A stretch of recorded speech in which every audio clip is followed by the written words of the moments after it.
यहाँ पर अगर आप ध्यान देंगे तो कंट्रोलेबिलिटी मैट्रिक्स आता है, हमारे पास MC आता है, हमारे पास B A B A square B A Q B dot X bar N minus one B, ठीक है।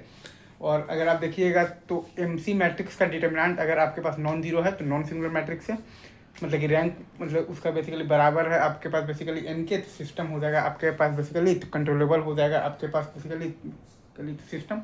और अगर आपके पास MC का डिटर्मिनेंट अगर आपके पास जीरो है मतलब कि सिंगुलर मैट्रिक्स है, और रैंक अगर MC का बेसिकली n से छोटा है मतलब कि नॉन कंट्रोलेबल आपके पास ये वाला आपके पास सिस्टम है। तो सिस्टम अगर आपके पास बेसिकली तो कंट्रोलेबल है तब आपका सिस्टम हो जाएगा बेसिकली स्टेबलाइजेबल भी हो जाएगा, ठीक है। और अगर आपका सिस्टम जो है वो आपका बेसिकली नॉन कंट्रोलेबल है तब आपको YS/US बराबर आपको निकालना पड़ेगा C times SI minus A का इन्वर्स इंटू B और प्लस D। और फिर आप ये देखेंगे ये जो कैंसिलिंग जो टर्म है वो अगर आपके पास लेफ्ट हैंड वाले आपके पास तो प्लेन में है तब सिस्टम हो जाएगा आपके पास बेसिकली कैसा सिस्टम हो जाएगा आपके पास बेसिकली स्टेबलाइजेबल। और अगर आपका जो कैंसिलिंग जो टर्म है वो अगर आपका तो राइट हैंड वाले प्लेन में है तो सिस्टम हो जाएगा आपके पास नॉन स्टेबलाइजेबल।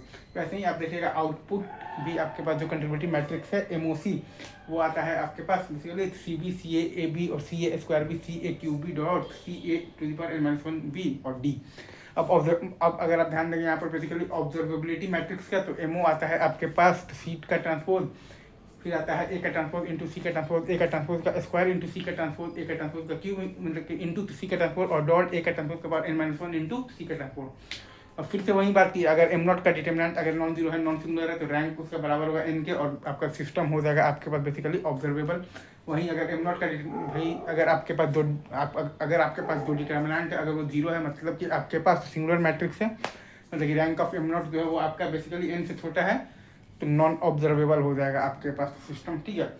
अब सिस्टम अगर आपके पास ये दिया हुआ है कि आपके पास बेसिकली ऑब्जर्वेबल है तो सिस्टम होगा आपके पास तो डिटेक्टेबल भी होगा।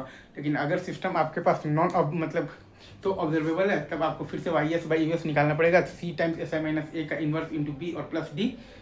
और फिर आप देखिएगा कि कैंसिलिंग जो टर्म है वो अगर आपका तो लेफ्ट हैंड वाले प्लेन में है तब सिस्टम हो जाएगा आपके पास बेसिकली तो डिटेक्टेबल।